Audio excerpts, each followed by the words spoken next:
Hello and welcome to Maximum Ozzy, the first talking book about Ozzy Osbourne. It was written and researched by Ben Graham, music is by Amanda Thompson and it's read by Sean Jones. You can check out our full catalogue on our website at www.chromedreams.co.uk.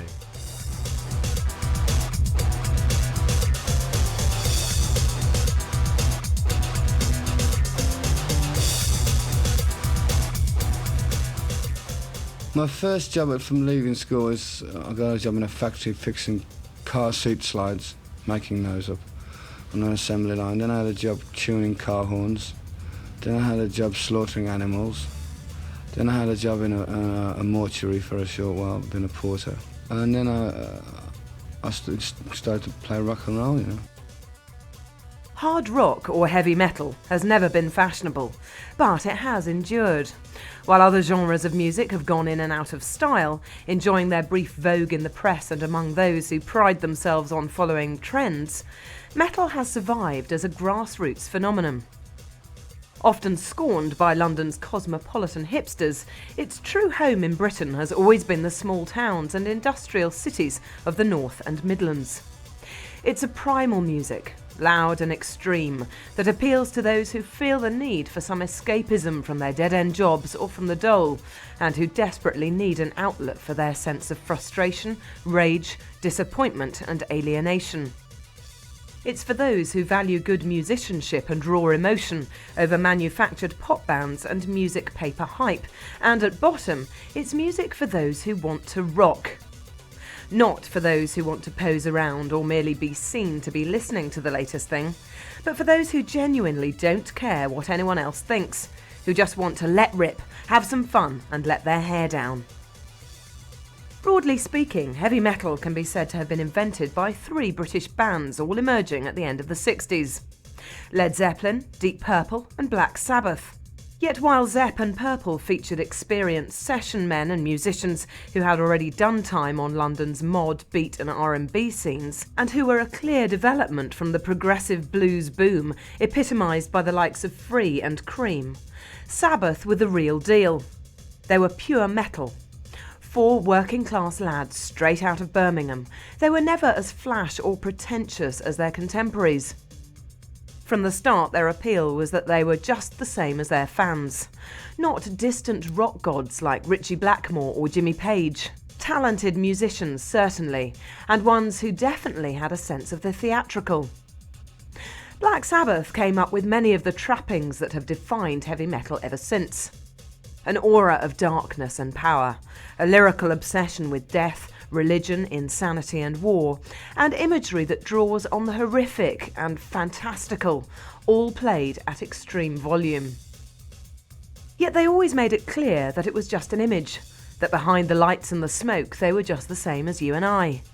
Dressed all in black with long hair flailing in time to the crunching power chords and thunderous drumming, Black Sabbath were the essence of heavy metal. And the heart of Black Sabbath, the essence of the essence, was Ozzy Osbourne. Has there ever been a voice that has used its limitations to such great effect as Ozzy's? That high, rasping wail, the only way he could be heard over the roar of the band, at once unique, powerful, yet a voice that any fan could relate to. As heard on classic songs from Paranoid and War Pigs to Bark at the Moon, Crazy Train, etc., it's the voice of someone who has lived the life, who has plumbed both the depths and the heights of rock and roll madness, and yet is still one of us. Ozzy's life story as well has been one of almost accidental outrage, of a Brummie no-hoper suddenly catapulted into the big time. Faced with massive amounts of drink and drugs and opportunities for excess, he did as any real rocker would and embraced them all, with both comical and desperate results. Ozzy's legendary career has provided vicarious thrills for generations of fans who know that whatever excess some new band may perpetrate in the name of publicity, Ozzy has been there already. Not for shock value, but because he just can't help it. It has been a story of struggle, farce, success and real tragedy, yet somehow Ozzy has pulled through. He's a survivor, and he has also remained through 3 decades of superstardom refreshingly down to earth, yet never ordinary. as mad as they come, yet somehow a regular bloke as well. These are the contradictions that make Ozzy Ozzy. Unique, irreplaceable and seemingly unstoppable too. Ozzy Osbourne is rock. Long may he rage.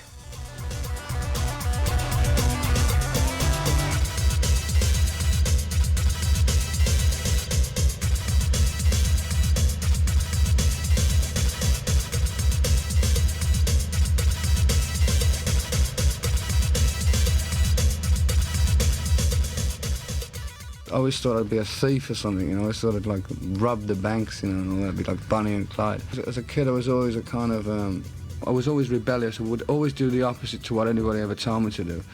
It's like my father used to say to me, if I ever catch you smoking cigarettes, I'll cuff your ears. And I said, first thing I do is steal his cigarettes, and I sit in the bathroom smoking until I was green, John Michael Osbourne was born to John Thomas Osbourne, a professional toolmaker, and his wife Lillian on the 3rd of December 1948. Both parents worked at the Lucas Tyre factory in Birmingham, Lillian on the day shift while John Thomas worked nights.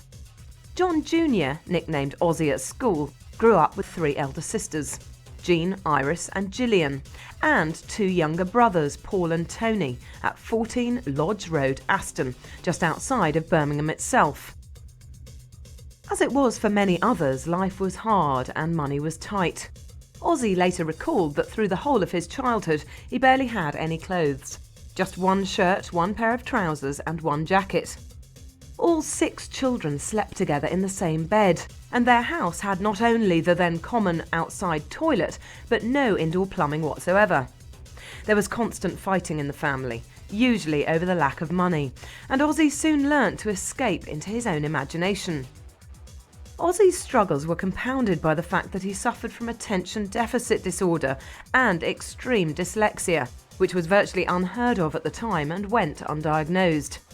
This meant that at school he had great difficulty reading and writing, in listening to what the teacher was saying and in concentrating on his work. As a consequence, he was labelled both stupid and unruly, a disruptive influence who would never amount to anything. Ozzy has since claimed that his earliest childhood memory was of fear, a fear of failure, that he wasn't as good as everyone else. At school he was made to feel inferior and taunted and bullied by the other children, not least by future Black Sabbath guitarist Tony Iommi. Typically, Ozzy reacted by becoming the class clown. In performing and making the other kids laugh, he found something he was good at, something that made him unique and gave him an identity, and something that distracted, at least temporarily, from all his other perceived failings. Like most of his classmates, Ozzy left school at 15, desperate to get out and earn some money. His father encouraged him to learn a trade, but for Ozzy the prospect of a job for life seemed, in his own words, like looking down the barrel of a gun. Doing the same thing day in, day out for the rest of his life was Ozzy's worst nightmare. He got a job as a plumber's mate, but that didn't last long, and then spent a few months working in a slaughterhouse, killing 250 cattle a day and cutting sheep's guts out. Following this, he joined his mother on the day shift at Lucas Tyres, doing what he later referred to as his first job in the music business, testing car horns. During this time, Ozzy began to supplement his low wages and ward off boredom by becoming involved in petty crime. He would rob clothes shops and houses, but was spectacularly inept as a burglar. He would wear gloves when doing a job to avoid getting caught, but unfortunately he wore a pair that had the fingers cut out and left prints everywhere. Ozzy's longest stretch in jail was 6 weeks in Winston Green Prison for burglary, and it was while inside that Ozzy decided to give himself his now famous tattoos with a needle and a slab of graphite. OZZY was written across his knuckles, the word thanks on the palm of his hand, and a smiley face on each knee to cheer him up when he woke up in the morning. Life for Ozzy could easily have gone on in much the same way, an endless round of dead-end jobs, boozing, crime, and ever longer jail sentences, had not the Beatles come along. Ozzy loved the Beatles. He had loved Elvis, Jerry Lee Lewis, Roy Orbison, and so on as well, but they were American, untouchable, out of reach. The Beatles were from Liverpool, 4 lads not far from his own age, who were reaping huge success from playing music and clowning around.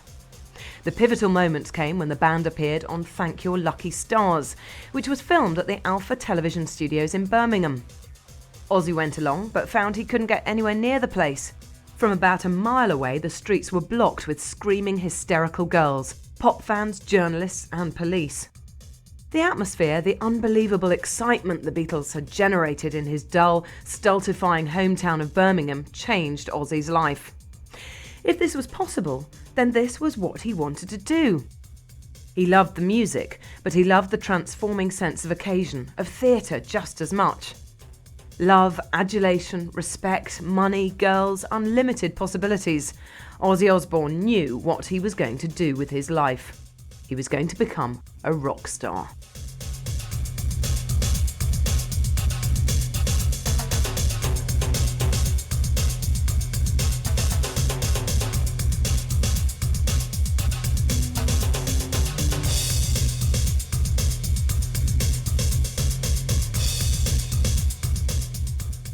From Earth came Black Sabbath, you know.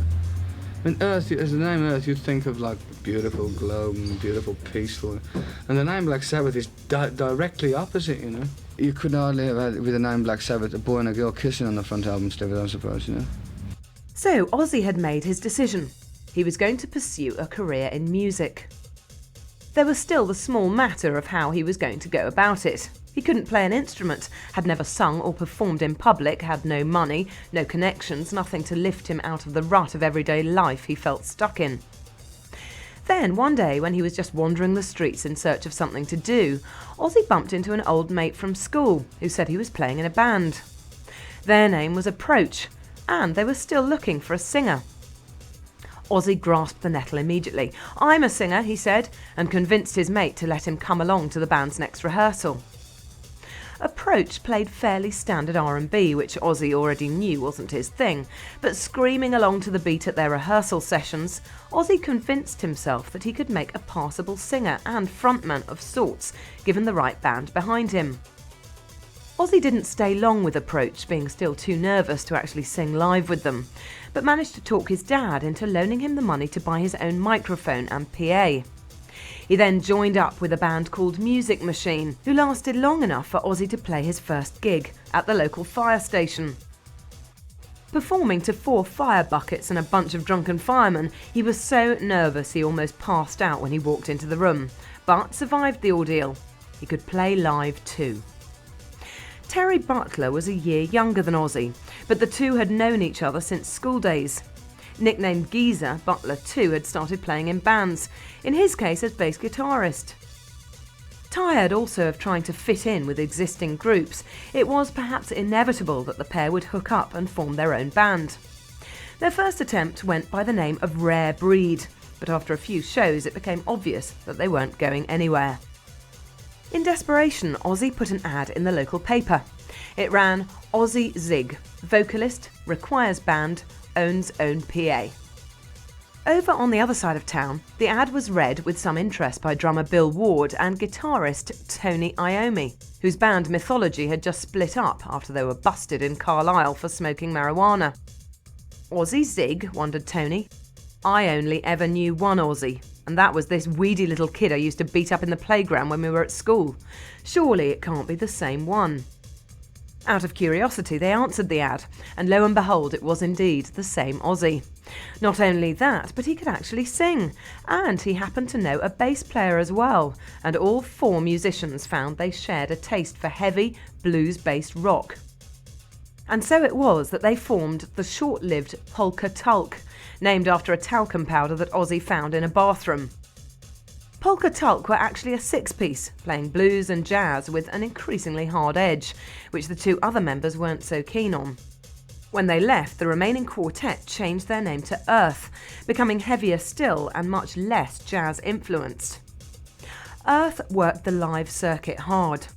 On one occasion, they were asked to play at a posh banquet, dressed in tuxedos after a promoter mistook them for another band of the same name. Their genteel, upper-class audience were horrified at the uncouth, long-haired musicians blasting out this horrific din, obliterating conversation, and they were kicked off the stage.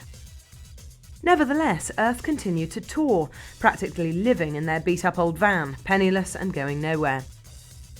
It was 1969, and Ozzy was walking to practices barefoot, not because he was a convert to flower power, but because he couldn't afford any shoes. Times were grim.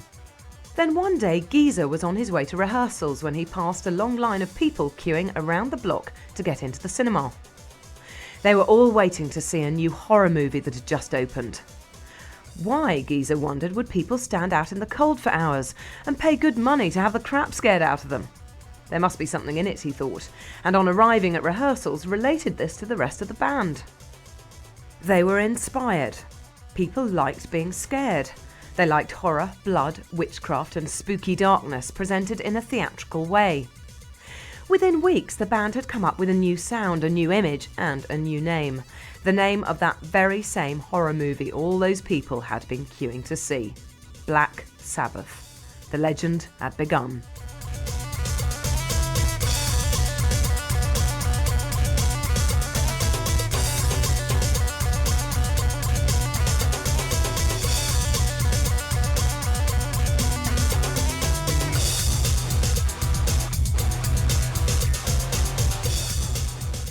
People get my music so wrong in the respect that they think it's like they judge the book by the cover.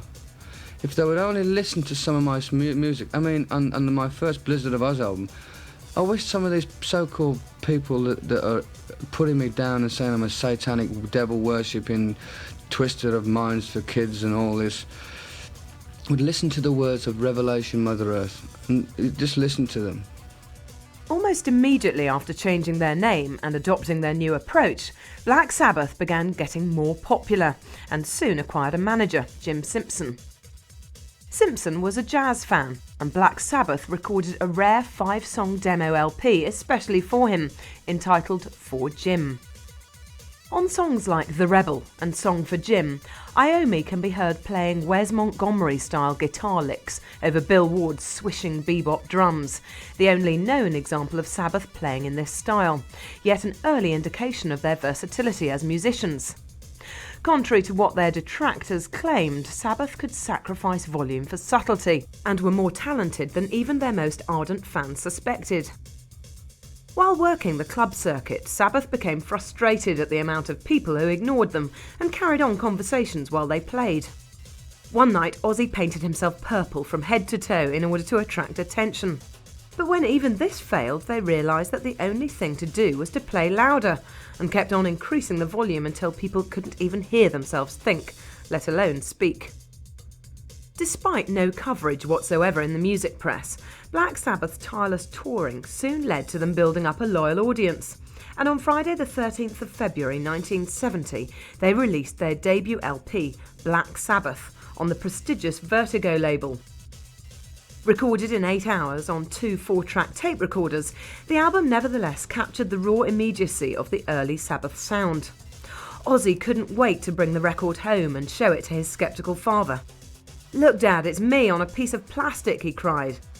After listening to the record, his father commented, "Are you sure you're only smoking cigarettes?" In addition to the powerful, doomy music within the record's grooves, the LP sleeve featured a spooky house on the cover, and on the gatefold sleeve an inverted crucifix with a poem entitled Still Falls the Rain placed in the middle. The artwork was designed by the record company without the band's knowledge, and the poem, which was ripe with occult gothic imagery of death, decay and darkness, added fuel to the rumours already circulating that Black Sabbath had a genuine interest in black magic and witchcraft. But it was with Paranoid, the band's second LP, released in October of 1970, that the madness really began. Originally called War Pigs, the title was changed after the record company got cold feet about the escalating Vietnam War. The album was instead named after a song only recorded at the last minute as a filler track, a fiendishly simple 2-chord chugging rocker that was never intended to be a massive global hit single, the band's best-known song, nor the most famous in the whole heavy metal canon. Paranoid, the song, is the ultimate biker boogie anthem. Its dumb brutality tempered by a basic minor key melody that lends it an almost melancholy beauty. Add to that a seemingly endless guitar solo that strafes the frontal lobes with relentless Neanderthal firepower, and you have a song that seems to have been hewn from the Earth's molten core, as basic and essential as your own heartbeat. The album, which also featured Sabbath classics like War Pigs, Iron Man and Fairies Wear Boots, reached number 11 in the UK charts and remained there for 19 months. In December, it was released in the USA by Warner Brothers, where it reached number 12, selling over 4 million copies while the band were launched on a tour of the American college circuit. In America, Black Sabbath found that they were taken at their word, and their shows started to attract many self-proclaimed witches and Satanists. Despite their protestations that it was all just an image, the occult fringe continued to take the songs and the sleeves too seriously, and on one occasion the band were invited to play at a satanic ceremony, but understandably declined. As a result, a witch cast an evil spell on the band, and a terrified Ozzy persuaded his father to manufacture aluminium crosses for each member of the group in order to ward off evil spirits. Now, many years later, only Bill Ward still has his original cross, although Ozzy continues to wear crucifixes, usually gold or diamond encrusted. 4 lads used to grinding poverty, who'd never been out of the country before, Black Sabbath were now being treated like rock stars. Ozzy's dream, to become just like one of the Beatles, had seemingly come true overnight. Yet none of them had any idea of how long it would last. Also, none of the band had any idea about publishing contracts, royalties, or how their financial affairs were being run. All they knew was everything was being provided for. They were given Rolls Royces and limousines, private jets, put up in the best hotels in America, supplied with willing groupies and a seemingly limitless supply of booze and drugs, which they consumed with the gusto of little kids convinced that they'd be found out and have it taken away from them at any minute. And yet they kept on getting higher. Would Black Sabbath ever have to come down?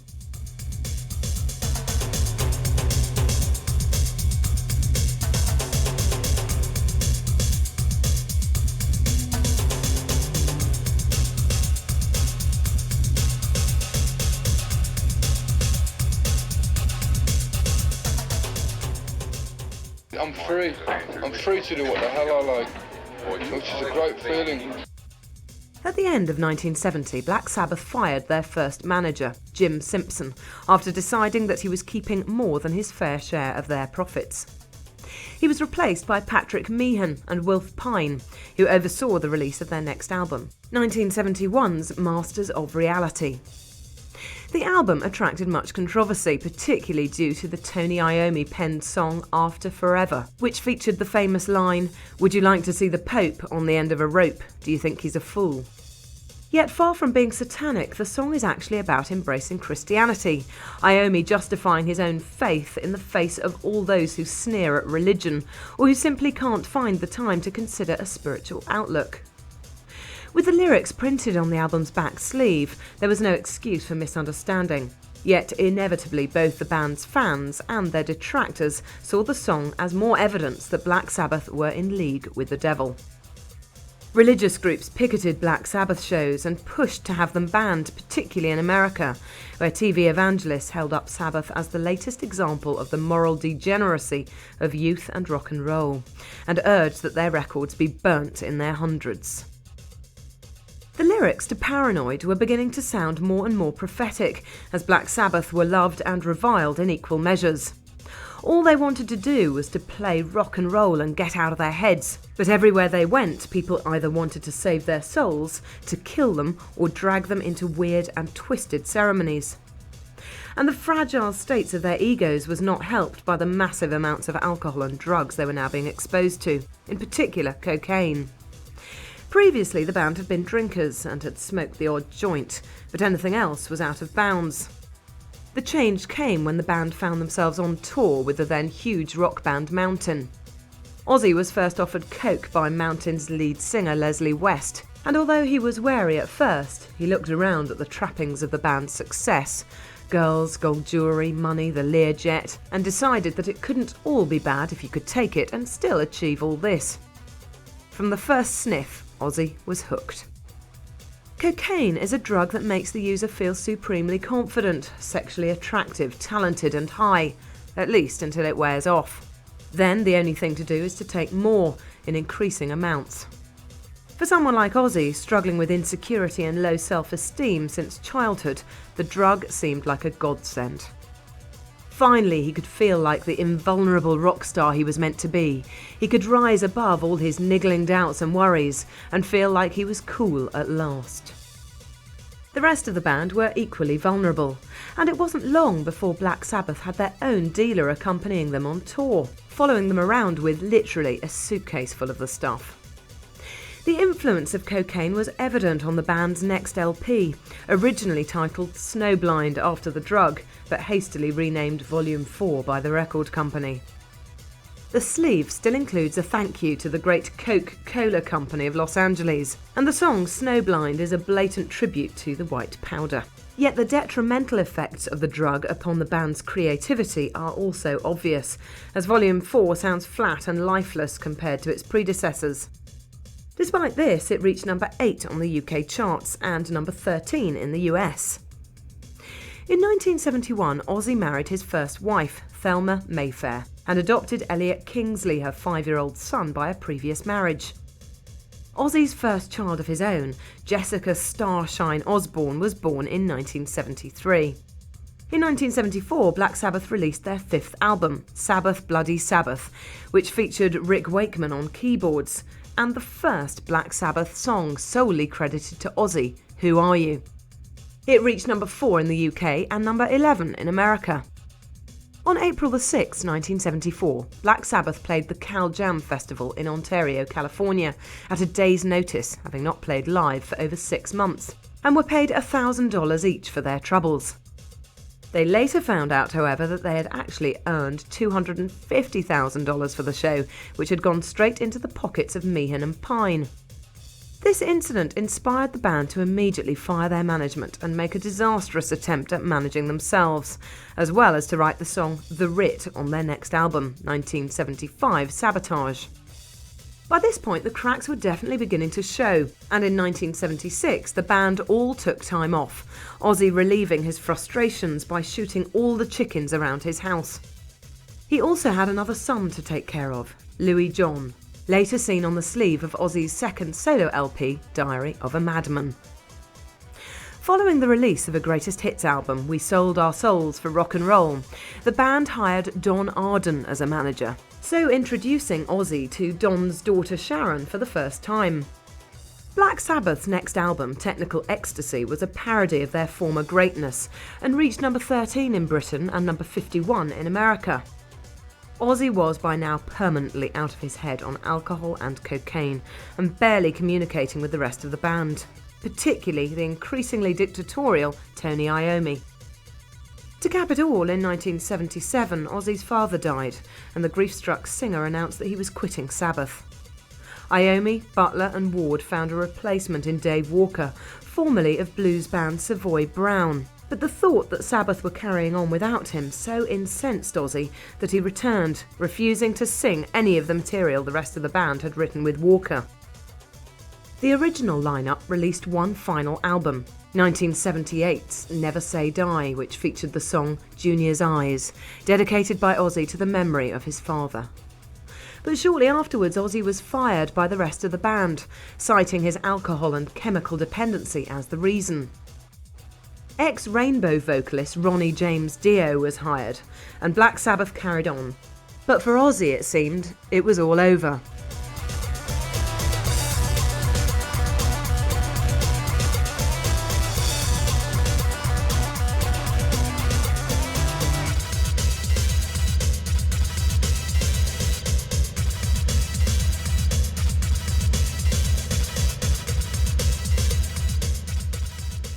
Because it does take a lot of guts to say, right, we're going to have a go on our own. It really, I mean, that was one of the biggest fears that I had. I thought, am I going to succeed on my own? Will it happen on my own? I mean, it's a big gamble to take. For the first 6 months of 1979, Ozzy locked himself away in a hotel room somewhere in America, getting drunk and getting high.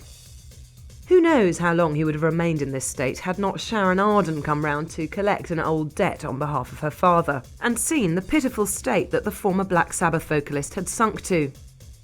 Sharon was already starting to care for Ozzy, and realising too that he needed someone around full time to look after him, and to protect him from himself. As hard-headed as her father, she immediately set about getting Ozzy cleaned up, straightened out, back on his feet and making music again.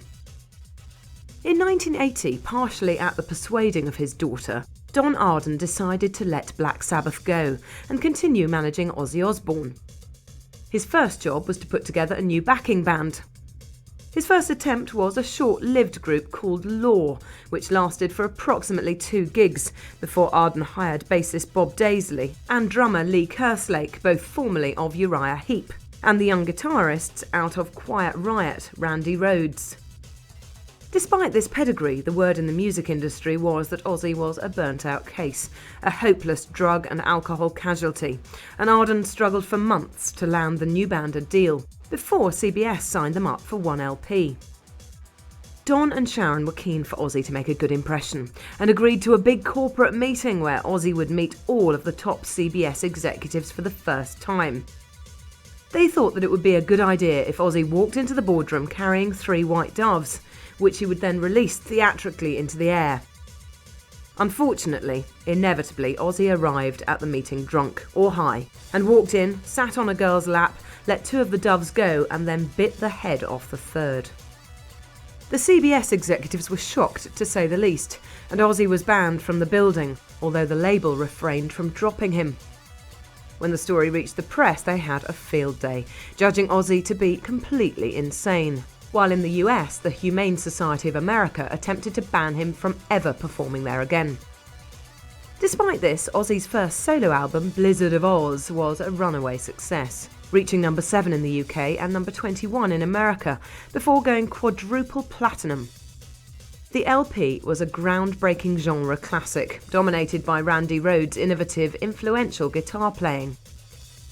Great songs like I Don't Know, Crazy Train and Mr. Crowley benefited hugely from his upbeat, abrasive yet melodic style and impossibly fast finger-tapping solos, which players like Eddie Van Halen later founded stadium-filling careers on, and which defined the sound of metal in the 80s.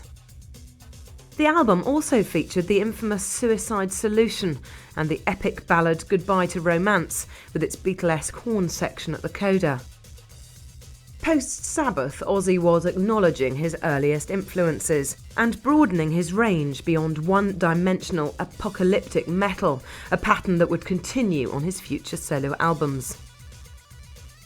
In 1981, Ozzy divorced Thelma and released his second LP, Diary of a Madman. This featured the same lineup as Blizzard of Oz and reached number 14 in Britain and number 16 in America. But Kerslake and Daisley left shortly after its release to be replaced by Tommy Aldridge on drums and Rudy Sarzo on bass. Ozzy's live shows were becoming increasingly rowdy affairs, as at the end of each concert lumps of meat and butcher's leftovers such as stomachs and intestines would be catapulted into the audience. Pretty soon the fans began bringing their own bags of meat to the gig in order to get their own back, a practice that soon escalated out of control.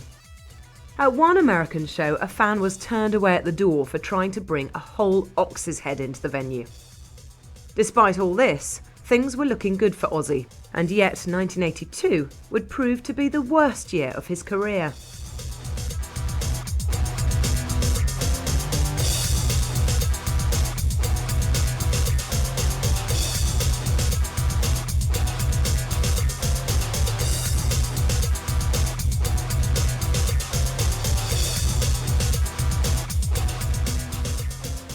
Somebody threw a bat on stage and I picked the bat up, bit on it, and it was the shots of rabies I had to do after. I thought it was one of those plastic things, you know, you can buy from a sort of Halloween shop or whatever. And I bit into the head and I thought, this is weird, and I suddenly saw my wife on the side of the stage with a hole in her face, and then she said it was a real bat and I had to go to hospital.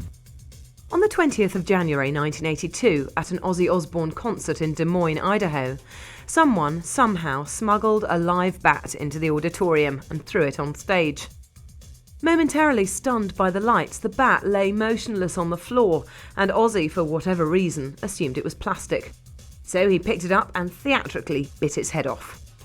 It was only when the poor bat started flapping its wings in its final convulsions that Ozzy realised that it was real. After the concert, Ozzy was immediately rushed to hospital for rabies shots, and the story passed into rock legend. Ozzy later described the incident as one of the most horrible, painful experiences of my life. Sadly, it is also the one story that everyone thinks they know about Ozzy Osbourne. Oh, isn't he the one who bites the heads off bats on stage? Just the once, and they never let you forget it. In February 1982, Ozzy visited the Alamo in Texas, one of the proudest monuments to the history of this fiercely proud and patriotic state. After getting drunk in his hotel room, Ozzy decided to go out sightseeing, dressed as a woman and accompanied by a reporter and a photographer taking pictures. While the film was being changed, Ozzy decided that he needed to relieve himself, and casually did so against the nearest wall, oblivious to the journalist and the crowds of gaping tourists staring at him in horror. Ozzy had just urinated on the Alamo, while dressed as a woman. He was lucky to get out of there alive, and when the story was published, he was banned from ever playing in San Antonio, Texas. As if these two events weren't enough, on the 19th of March 1982, genuine tragedy struck. The band were on tour in the Midwest, and their driver was also a keen pilot who owned his own light aircraft. While the band were resting or sleeping on the bus, he was flying his plane over their heads, coming in low to buzz the bus and wave at them from the air. After a couple of circuits, he asked Randy Rhoads and makeup artist Rachel Youngblood if they wanted to come up with him. Strangely, since both were supposedly terrified of flying, they agreed. This time, as the plane flew low over the bus, one wing clipped the roof and sent the plane hurtling out of control into a nearby barn, where it exploded. The bus was severely damaged, but no one aboard was hurt, and Ozzy immediately ran into the burning building. Rhoads was still alive when he found him, but died on his way to hospital. He was 29 years old. One theory is that the pilot, who had just been through a particularly nasty divorce, saw his ex-wife leaving the bus and aimed the plane at her, but the truth will probably never be known. All that is certain is that 3 people lost their lives senselessly, and that rock music was robbed of one of its most gifted talents.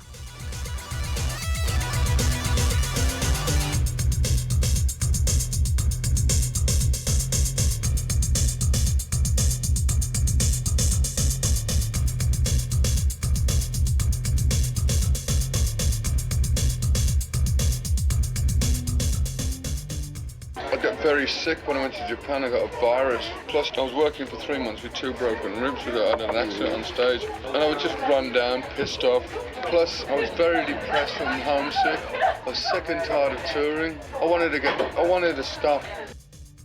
Encouraged by Don and Sharon Arden, and following the theory that if you fall off a bicycle, the best thing to do is get right back on again, Ozzy hired the first new guitarist that came along, Bernie Tormé, and went on with the tour. In effect, Ozzy was accepting that Randy Rhoads was irreplaceable. No one could play like him. No one could replicate the chemistry between them, both musical and personal. So why bother trying? To Ozzy, Rhoads had been a great friend as well as a great musician. Anyone else would just be a guitar player, and one was as good as the next.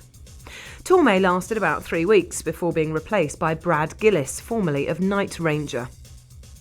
In 1982, a hastily assembled live album, Speak of the Devil, hit the shops. On the sleeve, Ozzy had fake blood, actually raspberry jam, coming out of his mouth, which the record company covered up with a sticker before sending them out to retailers.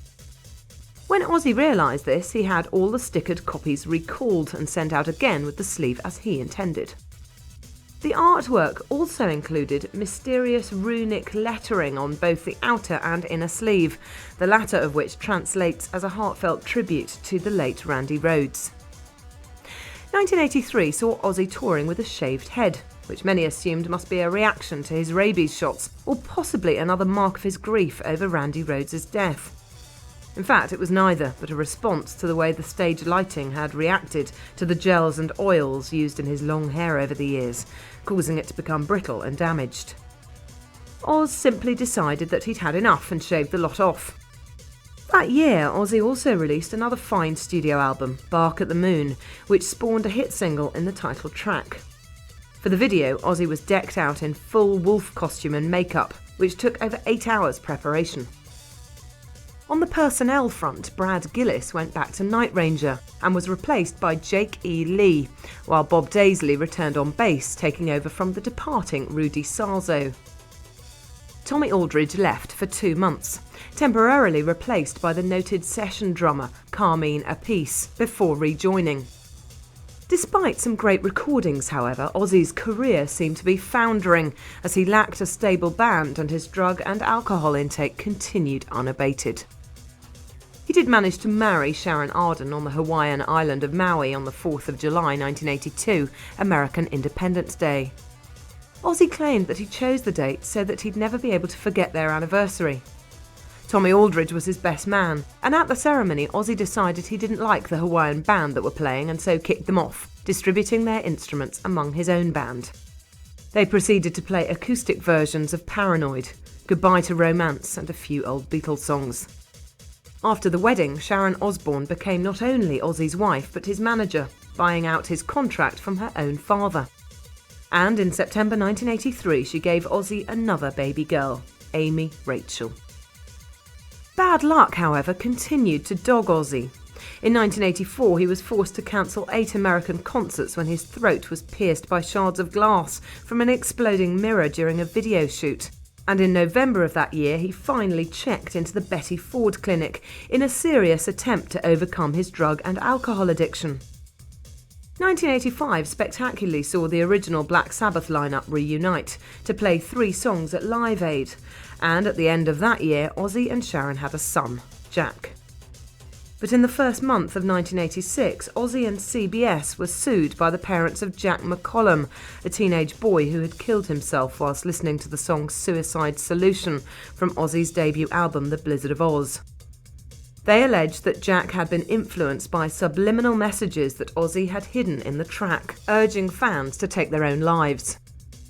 This was supposedly done by a technique known as backward masking, and the late 80s saw a rash of lawyers, preachers, parents, social workers and even fans playing heavy metal albums, and even such records as Sgt. Pepper's Lonely Hearts Club Band by the Beatles backwards, in order to hear the sinister reversed voices that lurked within the grooves.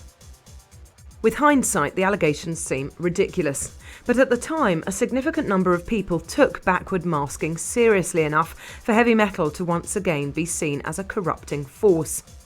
It was like the early days of Black Sabbath all over again, with Ozzy Osbourne stuck with the role of unwitting Antichrist. Time and again, judges found Ozzy innocent, ruling that he was protected under the First Amendment, which guarantees freedom of speech according to the American Constitution, against such allegations. But the family and their lawyers stuck to their right of appeal, and the case dragged on till October 1992, when the Supreme Court upheld all earlier rulings. Throughout this period, Ozzy had continued writing, and in fact had completed a whole LP's worth of material, and then scrapped it, considering it not to be good enough, and then started again. The album, The Ultimate Sin, released in 1986, was a solid enough effort, going double platinum and reaching number 8 in the UK and number 6 in America. The lineup by this time featured guitarist Jake E. Lee, Phil Sousan on bass, Randy Castillo on drums and John Sinclair on keyboards. In 1987, Ozzy played a mad preacher in the movie Trick or Treat, and in July of that year embarked on a 6-week tour of British prisons, playing a set that includes Elvis Presley's Jailhouse Rock. By this time, Bob Daisley was once again playing bass, while teenage prodigy Zakk Wylde had joined on guitar. This lineup recorded 1988's excellent No Rest for the Wicked album, which reached number 23 in Britain and number 13 in the US. In March 1989, Ozzy even scored a top 10 hit on the American singles chart with Close My Eyes Forever, a duet with Lita Ford. Things were looking up, but Ozzy's troubles weren't over yet.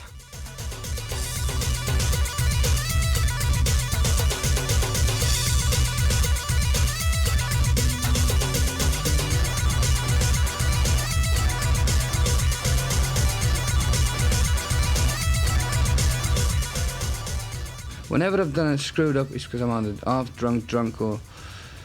And I just decided to sort of try and get my head together, you know. When I first met my wife, Sharon, she used to drink as much as I didn't. And then she just said one day, I'm stopping. And she did. She drinks very little now. She drinks just soft drinks now, or water or something.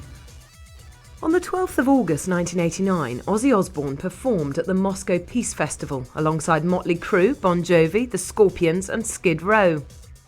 Afterwards, he was given a case of Russian vodka, which he found a week later at home.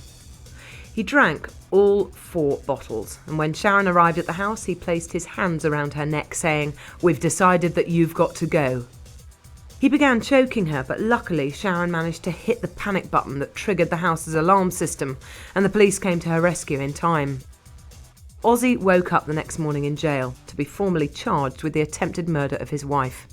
He couldn't remember a single thing about the incident. In the event, Ozzy got off lightly. His plea of temporary insanity was accepted, and he was committed to a rehabilitation clinic for 3 months, a court order prohibiting him from going anywhere near his family. Many times before, Ozzy had thought that he couldn't get any lower than this, but fate kept proving him wrong. This time he really did have to steer clear of the booze, otherwise not only his life, but the lives of his wife and children could be placed in mortal danger. In 1990, Ozzy toured with Black Sabbath's Geezer Butler on bass, who had played sporadically with him since 1985, and he appeared on that year's live album, Just Say Ozzy. 1991's No More Tears album, originally titled Say Hello to Heaven, featured Mike Inez on bass and was co-written with Lemmy from Motorhead. It reached number 7 in America and number 32 in the UK, and even won Ozzy a Grammy for the song I Don't Want to Change the World. Later that year, he broke 4 bones in his foot on stage while attempting one of his famous frog leaps, and after 3 more shows, infection set in, forcing him to cancel the remaining dates of his Theatre of Madness tour. When the dates were finally rescheduled in the summer of 1992, the tour was renamed the No More Tours Tour. These, it was announced, would be Ozzy's last ever shows. He was retiring from the music business to spend more time with his family, with the court's permission. The No More Tours tour was wildly successful, and even included a return to San Antonio in Texas, where the Alamo ban was finally lifted when Ozzy made a generous donation to the Daughters of the Republic of Texas appeal for the restoration of said monument. On the last date, the 15th of November 1992 at Costa Mesa, California, the original lineup of Black Sabbath were once again reunited, although a lasting reunion was ruled out when a dispute over profits arose after the show. News of the reformation had also caused Ronnie James Dio to storm out of a concert at Los Angeles Pacific Amphitheatre, forcing Rob Halford of Judas Priest to step in. As Sabbath left the stage, a huge neon sign lit up behind them, bearing the legend Ozzy Osbourne, I'll Be Back. 1993's live album, Live and Loud, included 1 track from the Black Sabbath reunion, and a Black Sabbath star was unveiled on the Rock Walk on Hollywood Sunset Boulevard. All 4 original members also featured, albeit separately, on the Black Sabbath tribute album, Nativity in Black appearing alongside the likes of Megadeth, White Zombie, Sepultura, Biohazard, Ugly Kid Joe, Bruce Dickinson, Corrosion of Conformity and Type O Negative. Ozzy himself sang a version of Iron Man with the Irish band Therapy. He also sang a bizarre duet with Miss Piggy on a version of Born to Be Wild for the Kermit Unplugged album. Otherwise, however, Ozzy stuck to his retirement plans and spent 1993 and 94 taking it easy with his family. Unfortunately, he was bored out of his mind.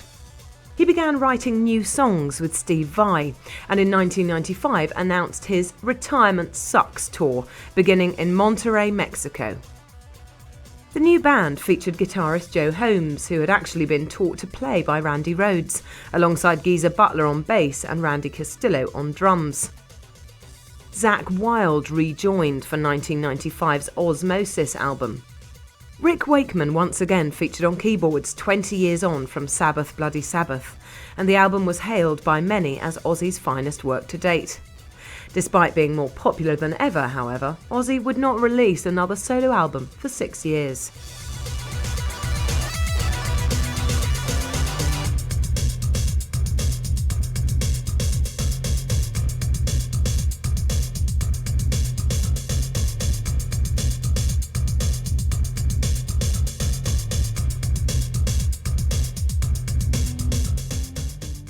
I could never replace anybody else, and no one else could replace me. In the early 90s, a whole new generation of heavy rock bands had emerged, largely from the northwestern city of Seattle, changing the music scene irrevocably. Hairspray bands like Motley Crue, Twisted Sister and Skid Row were immediately rendered laughingstocks by the new movement, dubbed grunge in the press. Bands like Nirvana, Pearl Jam, Soundgarden and Alice in Chains dressed down in plaid shirts and scruffy jeans, and while they ostensibly came out of the punk and alternative scenes, one name cropped up again and again when these new bands were asked about their influences: Black Sabbath. Yet Black Sabbath themselves had been on the decline for over a decade. With spiralling album sales and a revolving door policy towards singers, Tony Iommi was by 1986 the sole remaining original member, dragging the once great name of Black Sabbath deeper into disrepute with each new lineup, tour and release. Ozzy, meanwhile, had been ploughing much the same furrow as the now suddenly extinct Hairspray bands, who had all taken their cues from Randy Rhoads' guitar playing on Blizzard of Oz anyway. Sharon Osbourne in particular, who was now running a management stable that was one of the most powerful in the industry, saw which way the wind was blowing. If ever the time was right for a full-blown Black Sabbath reunion, that time was now. Accordingly, Black Sabbath announced a brilliantly stage-managed reformation for 2 nights only at the Birmingham NEC on December the 4th and 5th, 1997. The shows were rapturously received, not least by the fickle trendsetters of the music press. For the first time in their nearly 30-year career, it was cool to like Black Sabbath. Despite Bill Ward's heart attack in April 1998 when he was replaced by Vinnie Appice for their summer tour of European festivals, the reunited band continued to play together, and that year's double live album, Reunion, even featured 2 new studio tracks, Psycho Man and Selling My Soul. At outdoor shows across the USA, a whole new generation of teenagers, reared on grunge and its descendants, were discovering Black Sabbath for the first time and loving it. Never mind that these guys were like 50, they still rocked harder and louder than anyone, and the younger bands too queued up to pay their respects and tour with the original masters. Black Sabbath were back to reclaim the kingdom they'd created. It was like they'd never been away.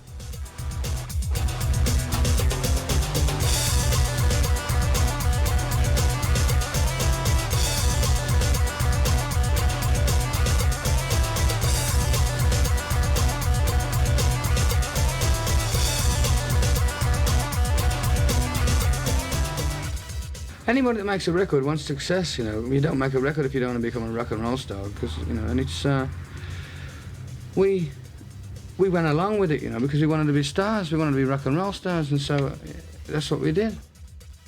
In 1996, Ozzy was touring with a band that included Joe Holmes on guitar, Mike Bordin, ex-Faith No More, on drums, and Robert Trujillo, ex-Suicidal Tendencies, on bass. That summer, they co-headlined the Monsters of Rock Festival at Castle Donington alongside Kiss, and then announced their own Lollapalooza-style touring festival of the States, Ozzfest. Ozzfest connected Ozzy firmly with a new generation of underground rock bands that were coming through, and with the hardcore skater culture that spawned them. As much another astute business move on Sharon's part as a genuine coming together of different eras, the first Ozzfest featured Slayer, Neurosis, Biohazard, Prong, Fear Factory and Danzig alongside Ozzy, plus a host of carnival-style sideshows, tattooing and body piercing stalls. Unfortunately, Ozzy had to cut short his own appearances on the first Ozzfest due to throat problems, but the festival has thrived and prospered since, becoming the biggest-selling live draw on the summer circuit in America. In 1997, Ozzy actually went to court for the right to take Marilyn Manson on that year's tour, and since then, everyone who is anyone in the world of rock and metal has played at Ozzfest. Tool, Limp Bizkit, Slipknot, System of a Down, Cold Chamber, Deftones, Linkin Park, Mudvayne, the list is endless. In 1999, Black Sabbath headlined the Ozzfest tour for what was dubbed The Last Supper, before playing their own farewell tour, culminating in their last ever concerts at Birmingham NEC on December the 21st and the 22nd, 1999. Yet in 2001 they were back again, playing with the likes of Marilyn Manson and Papa Roach. Ozzfest, it seems, has given both Ozzy and Black Sabbath a new lease of life, as well as providing a platform for the best of nu metal, allowing them to become an integral part of the contemporary music scene.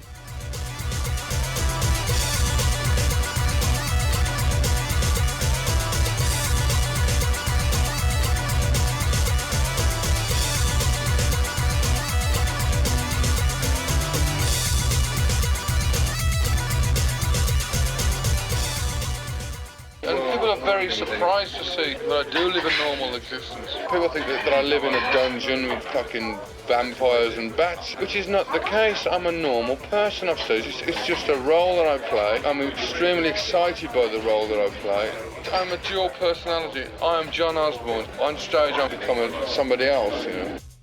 In 2001, Ozzy returned with his first album in 6.5 years, Down to Earth.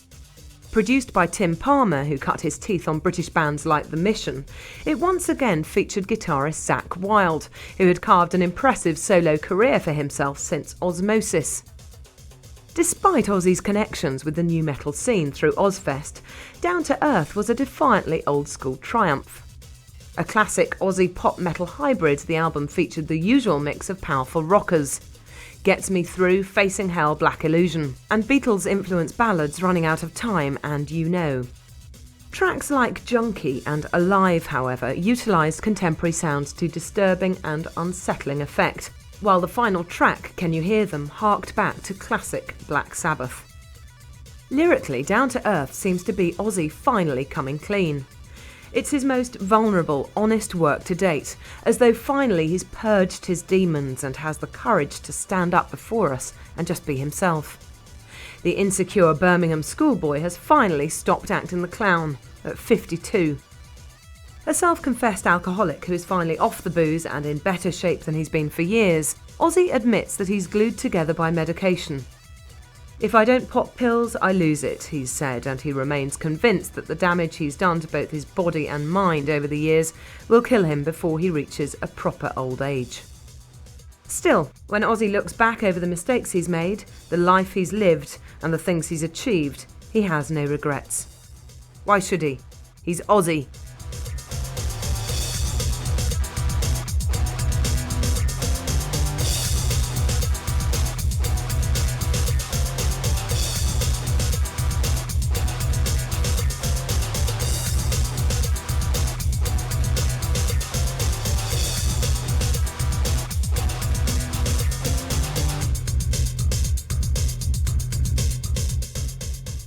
Thanks for buying Maximum Ozzy, we hope you enjoyed it.